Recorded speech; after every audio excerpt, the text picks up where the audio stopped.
Right. Good day, everybody. My name is Bob Cunningham, and I'm based in TaxSlayer's Pro Support Division. And I've been with TaxSlayer since 2013, and I've been doing these types of tax updates since 2016. I've been involved in the tax industry since the late 80s, so I've been doing this a long time. So what we want to cover today is this is going to be a 2024 tax update. And unlike some of our prior years, there's not a lot of new things that are going to be happening this year, but I will cover everything that I think is relevant, going forward in 24. So I do want to cover the changes in tax law. I want to talk about the 1040 changes. They're not a lot, unlike the last several years. I want to talk about the 2024 CPI adjustments. We'll talk about some new provisions in 2024. So with that, as I said, for the first time since 2016, there are no new tax bills that were passed at the federal level in 2024.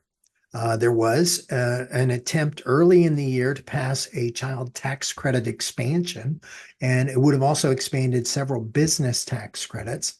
And that bill actually did pass the House, but it never passed the Senate. And there's been a lot of stuff on the internet that talked about this, about how, there was going to be this expansion to the child tax credit, that it would be retroactive, etc. Well, that's like a lot of things that you see on the internet. It didn't happen. There is no tax bill. It doesn't mean that sometime in the future Congress might do something, but it's not real likely that during the lame duck session that we'll see anything that will affect the 2024 tax return. Obviously, we're having a change in administration, so we may see lots of things next year. But for the 2024 year, we're not anticipating, anything new. So let's move on. There are a couple of laws, though, that still affect the 24 tax year. There are a couple of provisions in Tax Cuts and Jobs Act that's phasing away in 24.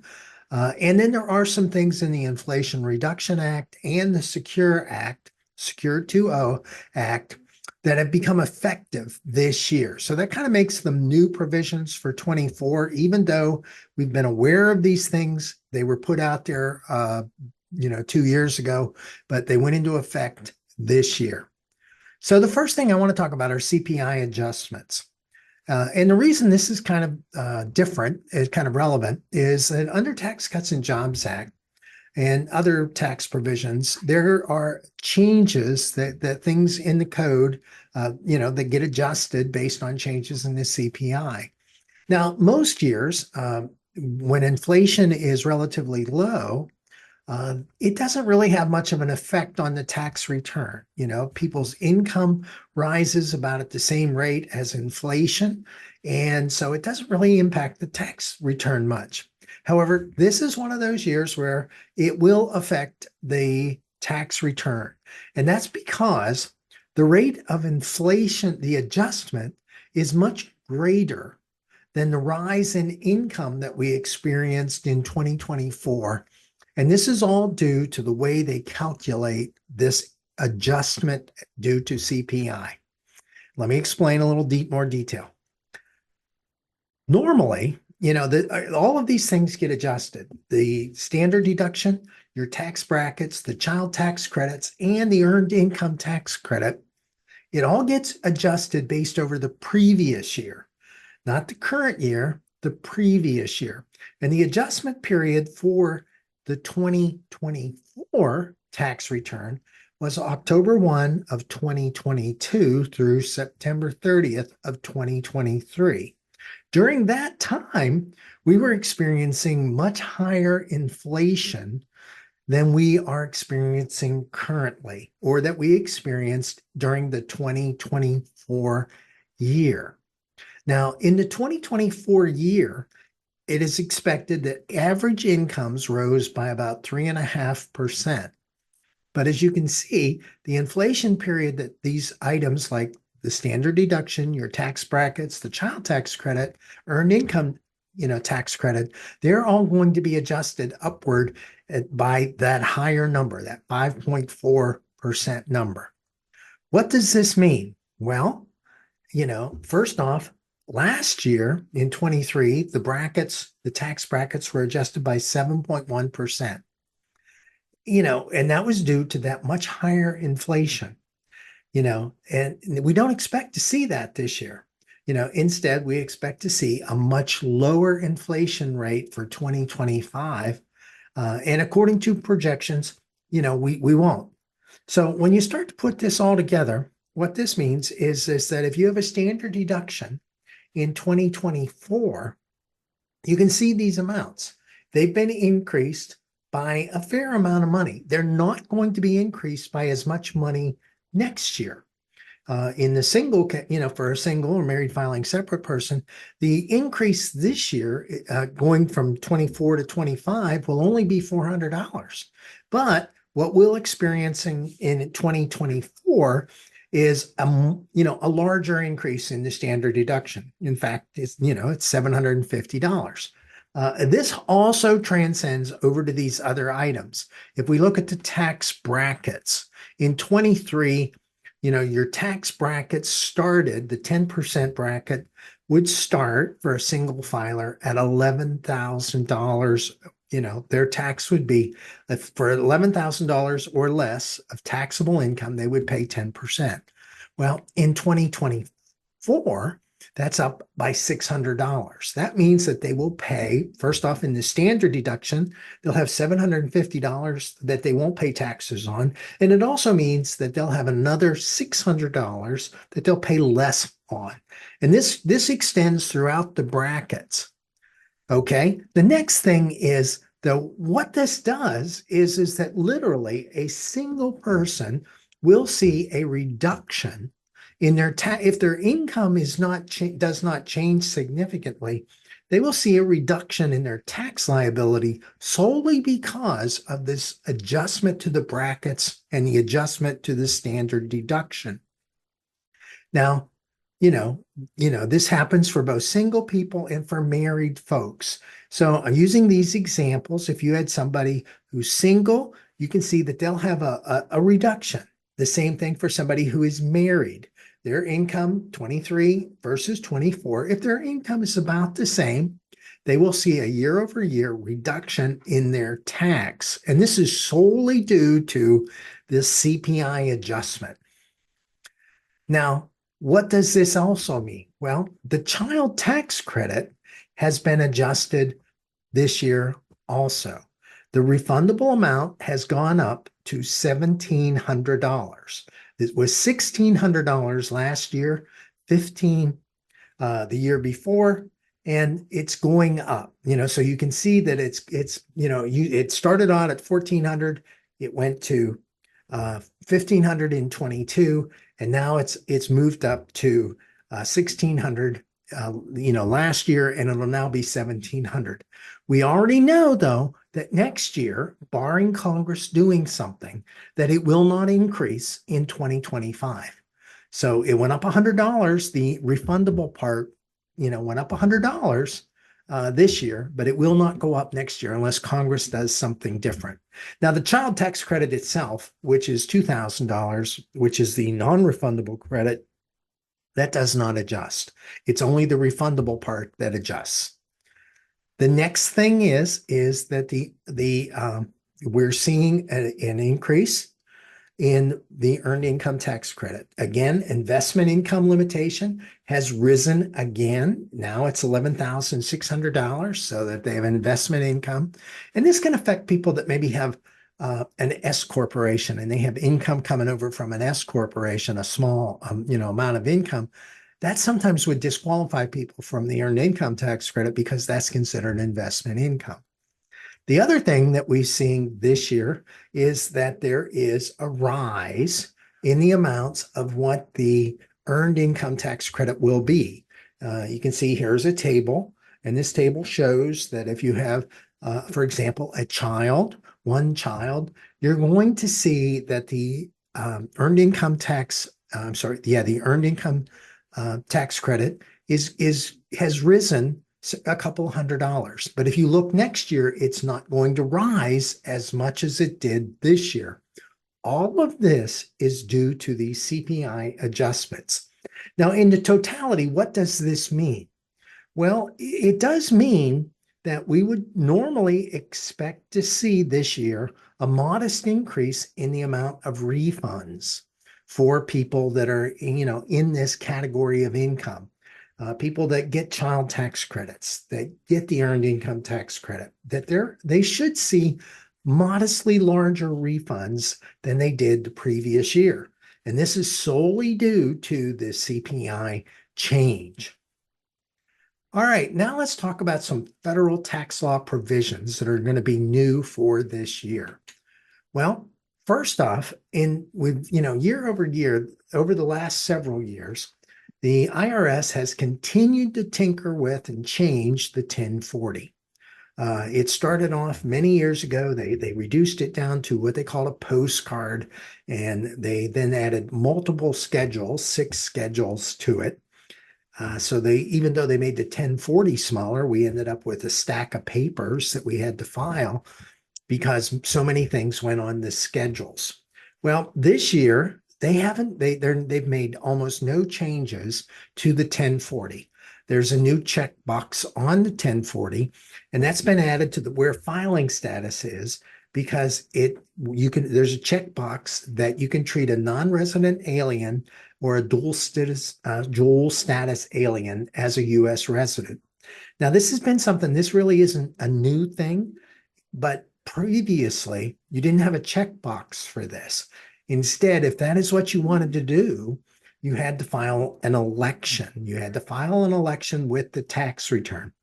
Now there's a place on the return to indicate that you're making that election, and the need to file a formal election is satisfied by doing the checkbox. Okay, there are a few changes to the schedules. Schedule 1, which is your schedule for additional income and adjustments, there's a new line on it that's been added for digital assets being treated as ordinary income. This occurs when a person receives digital asset as payments for some sort of goods or services that they do. Normally, this would be for some type of goods or services that they're not filing a Schedule C over, because otherwise they would put that over on Schedule C. The other thing that's changing is on Schedule 2 is we're now having a section where it's for additional taxes. And this is one of the biggest changes in the schedules, or and the 1040 is that this is dealing with where we put in these electric vehicle credits. If the person has transferred the credit to the dealership, or if they have to recapture the credit, if there's recaptures of these credits. This is where it's going to go is on Schedule 2. The next thing is we now have a section in Schedule 3 where we've expanded the language for Section 1341, repayment of claim of rights. The wording is now much more specific in that it is for a Section 1341 repayment, and it's not to be the total amount of income that was repaid. A lot of taxpayers and some tax preparers was confused by this previously, and what they would do is if they had to repay some type of income that they had reported in a prior year, they would put the entire amount of the repayment on the schedule. Unfortunately, that's not what you put there. What you put there is what's known as the Section 1341 amount, and that is the difference in tax that you would have paid. Because let's say you paid $100 a tax on that income in the previous year, that's what the amount is it would go in there. It's not the entire amount of repayment. It's the amount of tax that was affected by it. And there's also a new line in there that's been added to cover these changes to the Form 3800. We're not going to spend much time in this video on the changes to the 3800. However, I will be doing another video that's going to be talking about changes in the tax programs. And I want to demonstrate the 3800 changes in there because I think it's going to be more practical to see how it's done in the tax programs than just generally talking about how you can make these elections to transfer payments on the 3800 for these business credits. All right, we want to move on to some new provisions. And the first place we're going to want to talk about is under the Secure 2.0 Act. Now, all of these provisions impact retirement plans and retirement plan distributions. And the first one is we want to talk about required minimum distributions. Previously, required minimum distributions are the minimum amount that you're required to pay. But the penalty was 50% if you failed to take that. It's really a difficult thing for folks because the penalty being 50%, and they still have to pay tax on the amount of income that they should have taken out of their retirement account.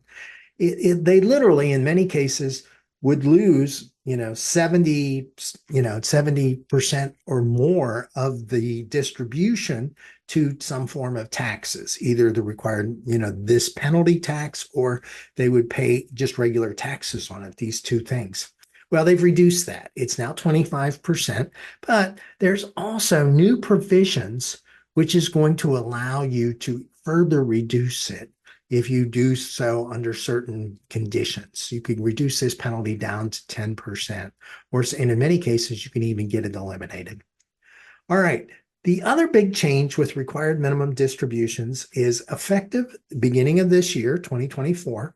The age for required minimum distribution has moved to age 73.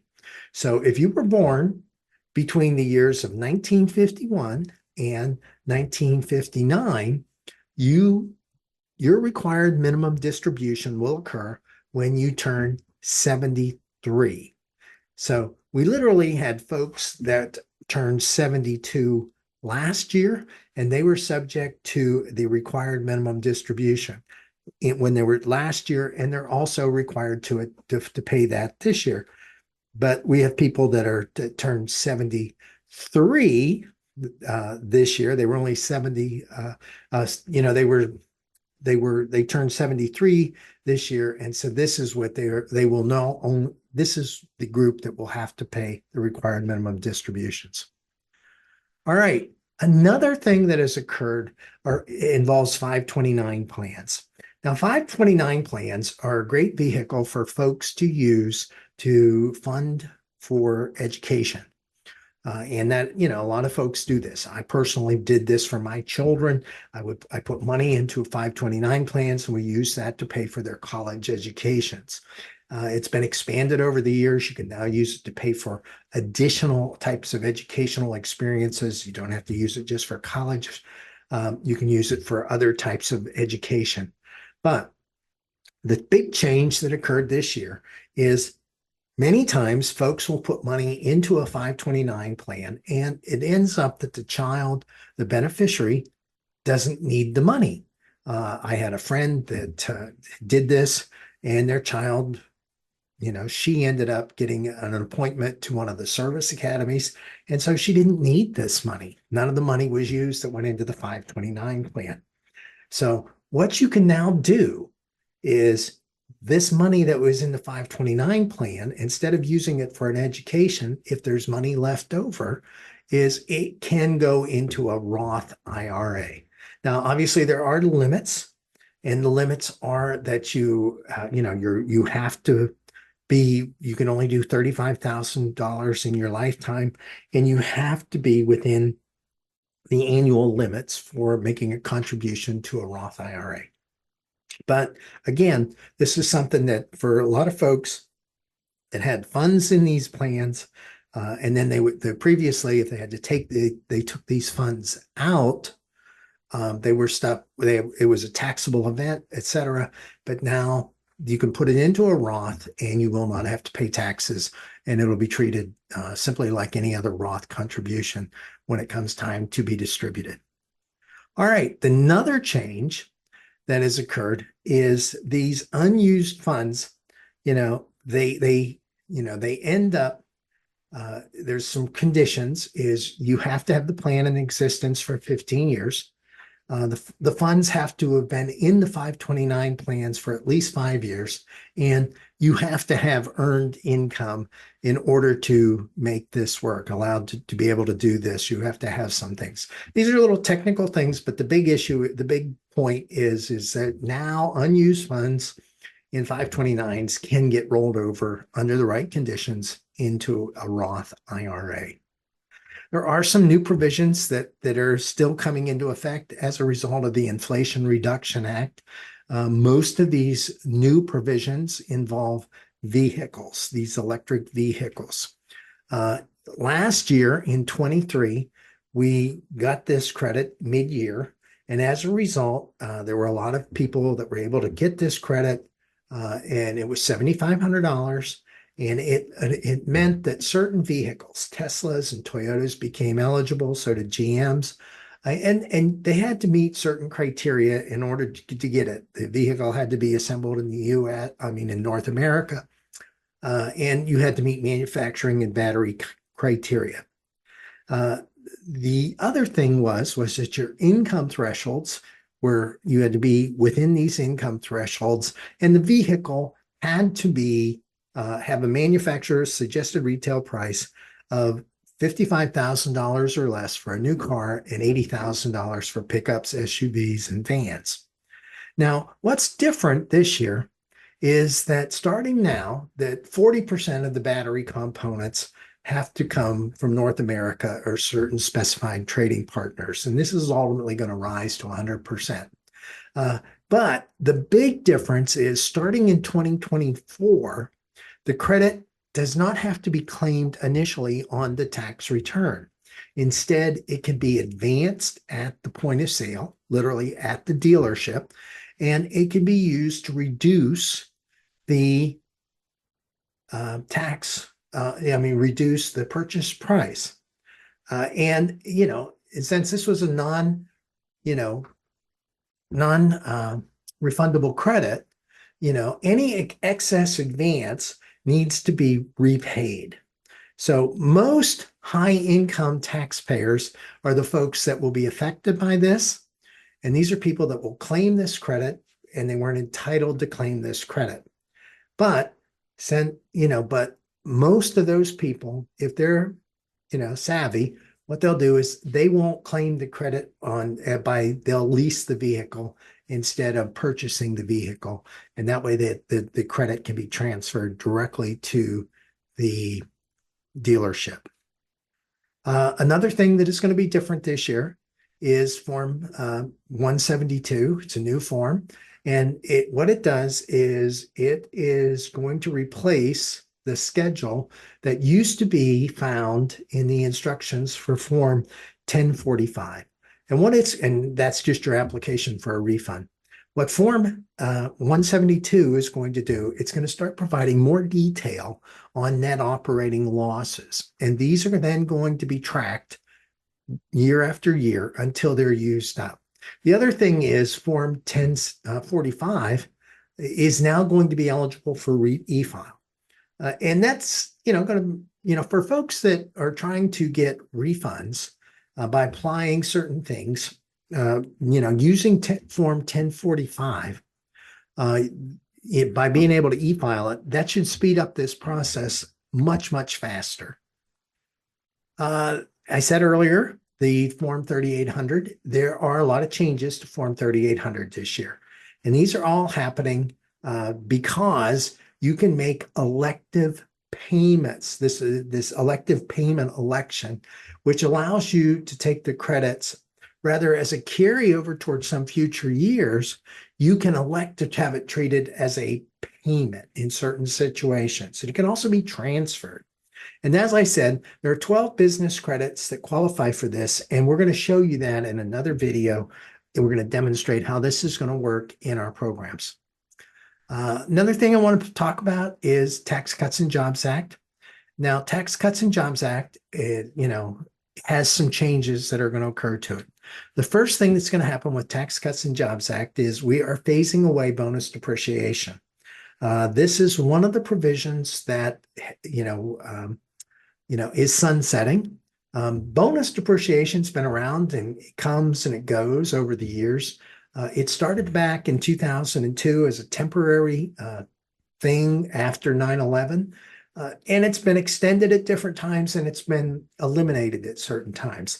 And historically, this bonus depreciation is 50%. Well, with Tax Cuts and Jobs Act, when it came along, it made it 100%. And it also, you have to opt out of bonus depreciation if you have an asset, if you purchase an asset, it automatically is going to take bonus depreciation unless you elect not to take the bonus depreciation. That was 100% when it first came in. Last year, it dropped to 80%. This year, it will drop to 60%, and it will continue to drop. Now, again, Tax Cuts and Jobs Act is going to be going through a lot of changes over the next couple of years. First off, it expires the end of 2025.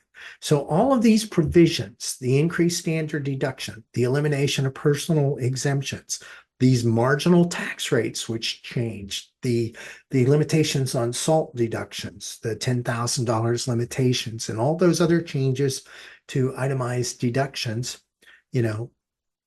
will expire. The child tax credit will revert to $1,000 and only 400 of it will be refundable. And the other thing that will happen is qualified business income deductions will go away. There's also going to be significant changes to the alternative minimum tax. And mainly what's going to happen there is the exemption amount, which was raised significantly with Tax Cuts and Jobs Act, is going to be lowered to what it was previously. Now, we certainly expect that in 2025, sometime during this year, that our new Congress will address Tax Cuts and Jobs Act. They may extend it, they may modify it, they may replace it entirely. We'll just have to wait and see.